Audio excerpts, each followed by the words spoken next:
should be really comfortable with what EQ is doing, comfortable with what our processors are, and what their inherent function actually is. How you apply it is of course down to several different factors.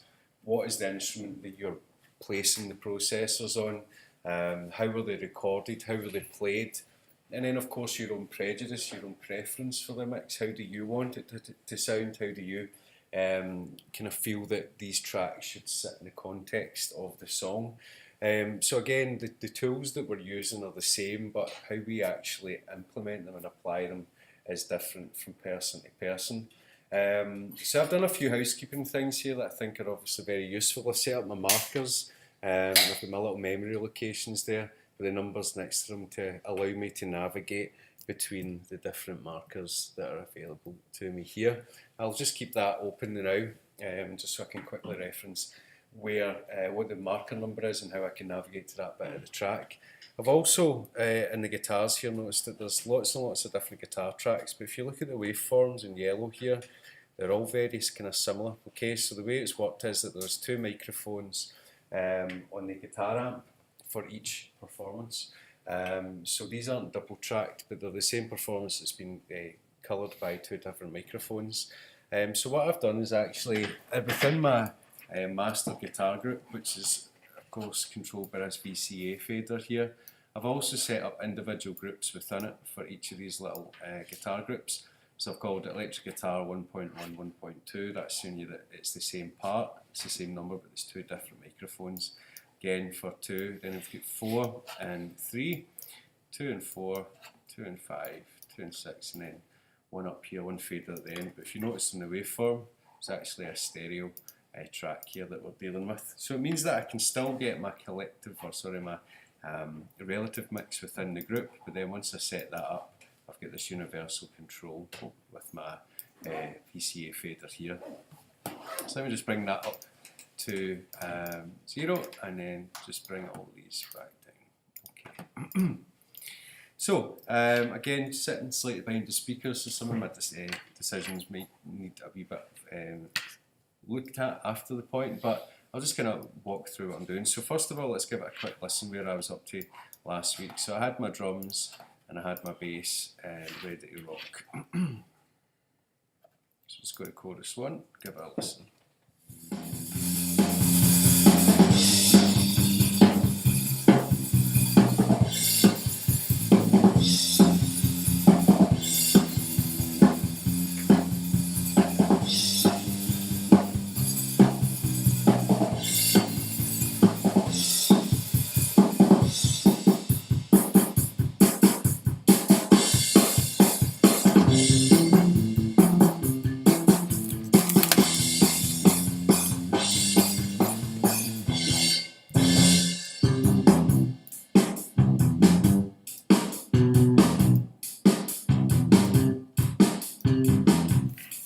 Okay, so there's a few ways you could do this. Some people I know would do their drums, and then if they've got a track like this that's got lots and lots of vocals in it, they would actually go straight to the vocals and try and get the bass, the drums and the vocals sitting and make them really kind of punching.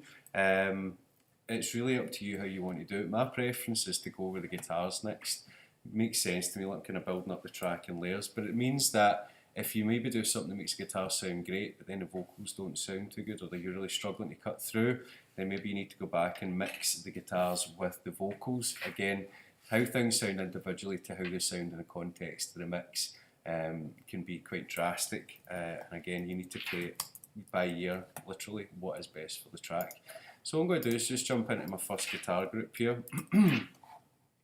and give it a wee listen, see what's going on. Okay, so you can see that it's probably kind of compressed in a way, and all the audio looks like it's being controlled, so I'm probably not going to need lots of compression here, not to control the dynamics anyway, but for bringing in a little bit of character to it, then the compressor might be really useful. Let's give it a wee listen.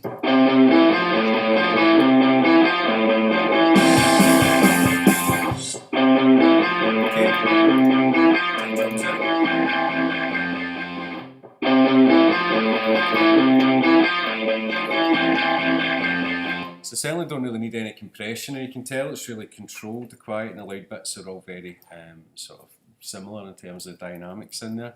But I'm going to introduce a wee bit of compression. Now, you could maybe send these to their own little buses, so you could have an auxiliary bus for every individual subgroup of the guitars in here, and then you've got one fader to control them all. That could be an interesting way of working. I'm just going to start applying compressors and all that straight onto my channels and just leave them out with any sort of auxiliary bus send or anything like that.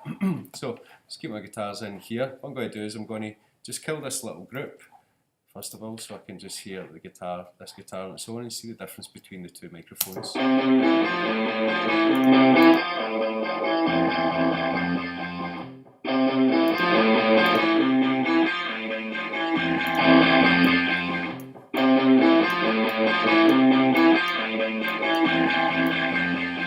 Okay, it's cool. So you've got two totally different sounds there. When they blend together again, they interact, they merge, and they've got all those sort of phase EQ going on, and affecting the frequency response. I do prefer the kind of first microphone, so I'm just going to concentrate on that now. And I'm just going to fire on a wee EQ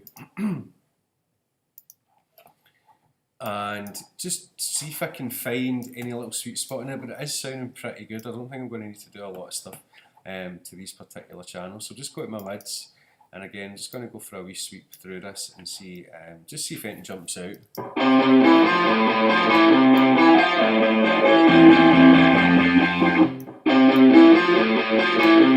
Boxiness there.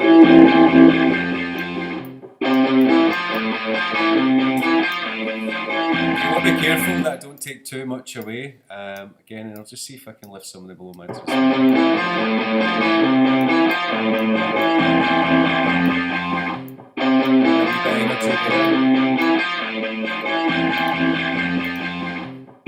Again, it's been well recorded, and as I say, maybe compressed in the way in. So again, your work is made easier later on if a lot more concentration has been put in the mixing stage. Tracking stage. Okay, let's just see what would happen if I put a wee compressor on it. So I'm just going to try and use this compression to lift just some of the dynamics, maybe bring a bit more of the attack portion on the picking part at the start of it. But I need to be careful I don't lose too much of the dynamics when the big kind of strumming part comes in.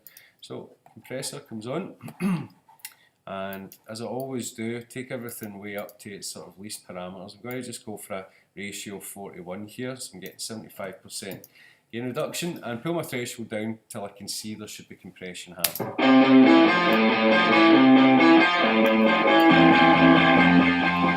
Okay, so you can see the signals here, the threshold's underneath, but because the compressor attack is so long that it's once the threshold's breached, it's taking forever for the compressor to kick in, so no compression is really happening. Once I bring the attack down and release up, we should start to see compression cutting in.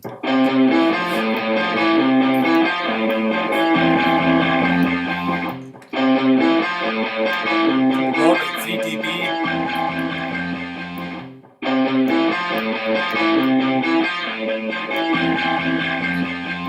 Okay, again, there's very little dynamics here, so I don't really want to see too much compression happening here.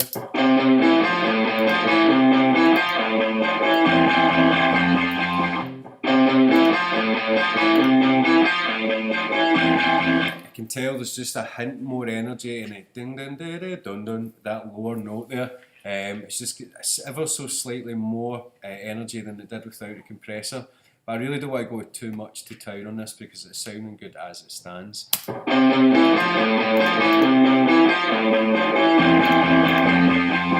there's a wee bit more energy coming in here. I'm just going to see if I can maybe take some of that crunch off of it a little bit. Let's just try and find it first of all.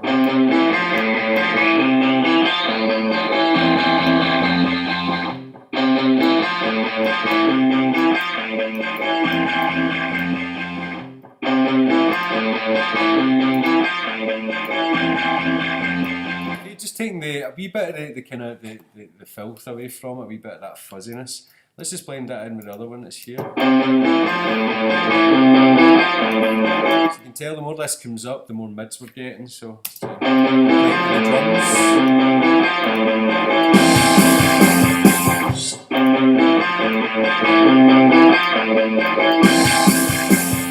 Just going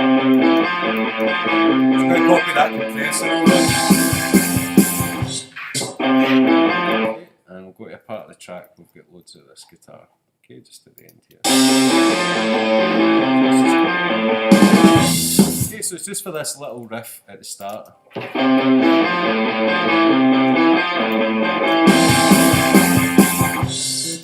Okay, now the second group here has got a very similar thing going on, so I'm just going to balance this off similar to the first one.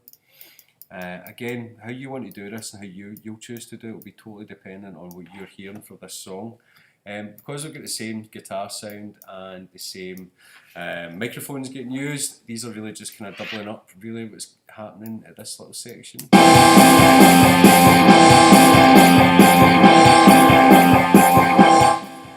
Okay, so let's balance these together. I'm going to throw this first channel over to the left and this channel all the way to the right, just for the time being.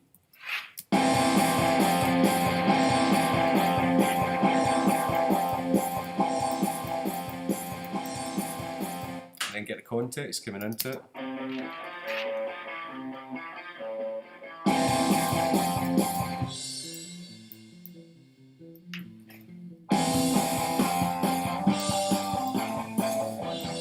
Okay, now if you've been the luxury of recording the track, then you're probably going to understand, you know, quite comfortably where all the guitars are and what the function is.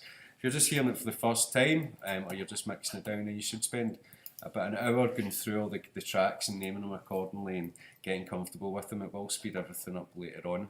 So I'm just going to quickly run through the rest of this with the headphones on. You guys will hear what I'm doing. Just take a wee note of anything I'm doing that you think is unusual, or if there's anything I'm doing that you're not really hearing why I'm doing it, then take a little note and ask me once I get through the process. So I'm very quickly going to rattle through these guitars and get them sitting in the context of the mix.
Okay, so decided there, because these tracks are all doing something very similar in here, rather than treat them individually, I just sent them to their own little bus here. Once I've created that bus, sent them out inputs to it, I can now, treat that collectively with those 4 tracks all bust into one stereo track in here.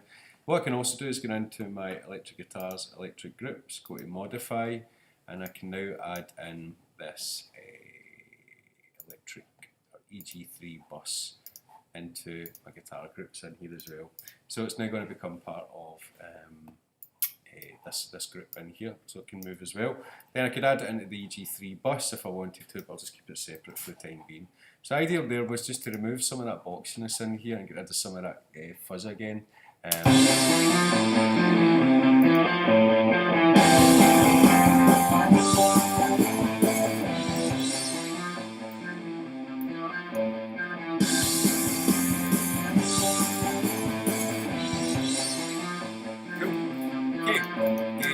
I'm just showing you the tools. How you guys want to actually implement this will be up to yourself.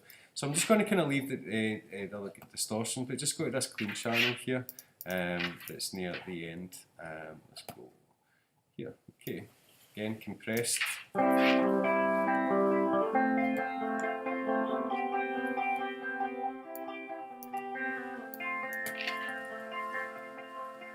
there's another bit at the end here. I'm just going to throw these hard left and right.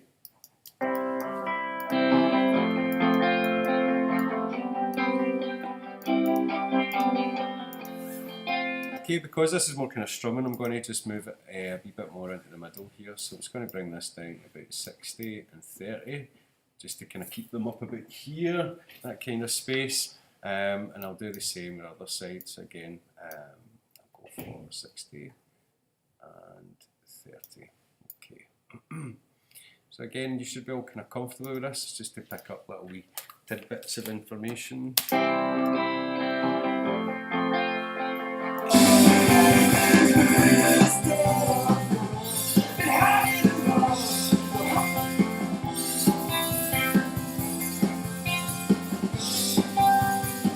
Okay, so this guitar here on the right hand side could really do with some compression on it, so let's have a wee look at that. So I'll leave some space for an EQ. It is a wee bit kind of dull. I'll just have a look at the compression first of all. So this is group 6, I'll take that group off, and then slip that anyway. Okay, and just a bit of something. Okay, so again, a long attack is going to allow a lot of that attack envelope, the attack portion envelope to come through. As I start to take that down, then I'll start to soften the attack on this sound.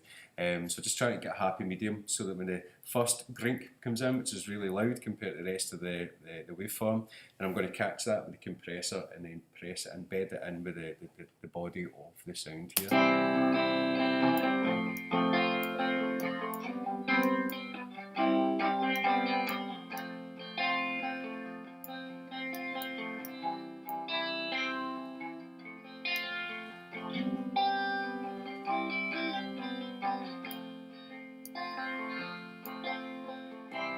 Okay, so it's quite a lot of compression going on here, but I'm just trying to catch all those wee twinkly bits that are jumping out the mix a little bit. You can hear when it gets slightly louder that there's much more gain reduction happening, therefore the compressor's kicking in more.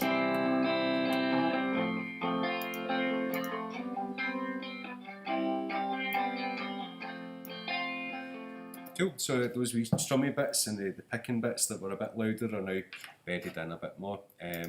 There's a wee bit of noise in the background of this microphone, so that's quite pleasant. But be careful because the compressor will lift that noise floor and keep the signal where it is, therefore reducing your signal to noise ratio. Let's just bring in this 7-band EQ and see if I can just make it a bit more interesting.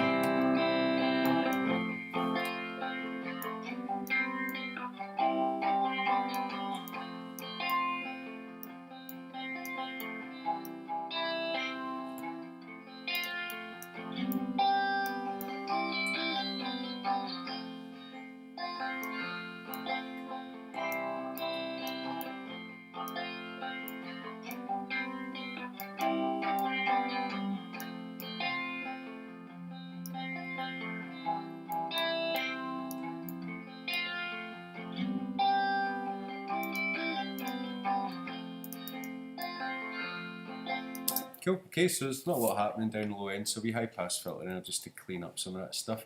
There's a nice wee sweet spot at 174 Hz. In fact, I remember there was some other track in here that had a nice sweet spot around there. And I've added a wee bit of twinkle as well to it.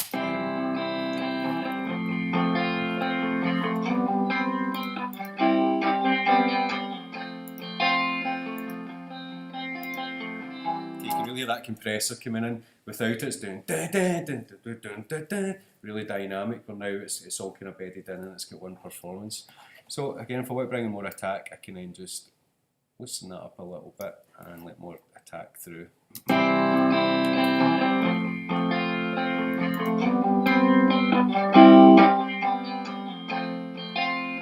now you just want to balance all these together. There's a similar kind of vibe going over here, so I'm just going to copy these across.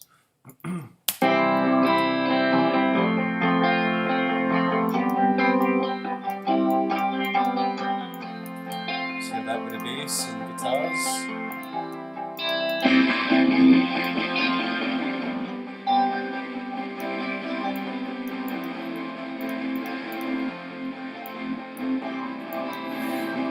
Okay, remember a lot of this stuff is textural, which means it's not really meant to jump out the mix too much. It's just in there to kind of add another layer to it. But it's something you guys can work with. I don't want to spend that long on this. This should be all kind of comfortable.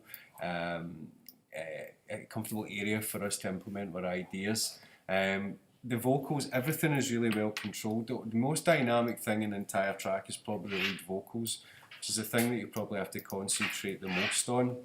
But just remember, when you're applying any compression or anything like that to it, just start with everything sort of set to a point where there's no processing happening. So put your attack up really long, make your release really quick, and then maybe take your ratio between 2 and 41, so between 50% and 75%. Then if you bring your threshold down, you should see... Morning.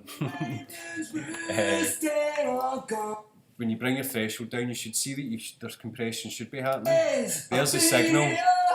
Signal's up here, and my threshold's way underneath it, but because the compression is so light on it, the attack's so long that there is no compression happening. So what you should start to see is that you bring your attack down, you release up, you start to see and feel that compression cutting in. I've been here for so long, the ravens roosting are gone, been hanging around for hundreds. They're all very dynamic. Let's hear how it sounds now. I've been here. It's pretty heavy compression, but these vocals, I quite like it. Been hanging around for hundreds of years. I've been here for so long. The ravens roosting are gone. I've been hanging around for hundreds of years. I've been here for so long. The ravens roosting. Okay, remember all the things we looked at last year about creating mono auxiliary tracks to blend the vocals in. Let's call this LVB1 and LVB2. And then you can take your send away from this channel. Let's just say bus 7. Change your inputs in here. Holding Alt and Shift will make changes just to the tracks that are changed. And then, you can then blend in your main vocal with other tracks in here. So you can add in, let's say, a wee bit of saturation. I've been here for so long, the ravens roosting are gone, been hanging around for hundreds of years. Let's just try a wee slap echo on another track as well. My wee technique, I think, just sounds great on the vocals. Okay, put synchronization on. Let's go to 16. I've been here for so long, the ravens roosting are gone, been hanging around for hundreds of years. I've been here for so long, the ravens roosting are gone, I've been hanging around for hundreds of years. Make a wee group of these. For so long, the ravens roosting are gone.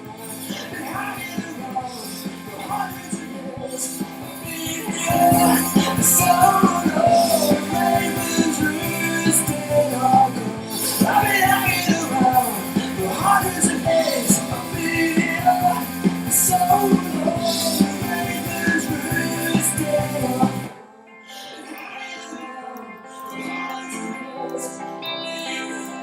temptation with clean guitars is always to do what them, do you think?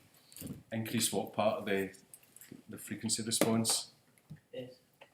Well, bass, because you need that bottom end, but then because there's so much twinkly stuff in there to cut through the mix, you know, if I was just to go in here and be like let's do something severe. That's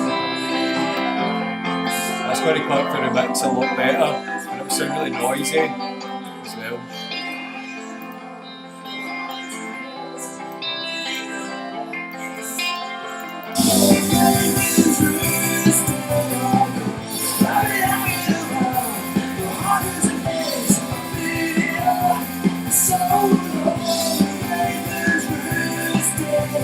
Normally in any other EQ unit, I would say avoid those sorts of massive curves. Those filters are really severe. But with the 7 band, you probably need to push it a wee bit more than you would say the SSL EQ or anything like that. Okay, but that is actually sounding a bit better for where I'm sitting anyway. It's cutting through the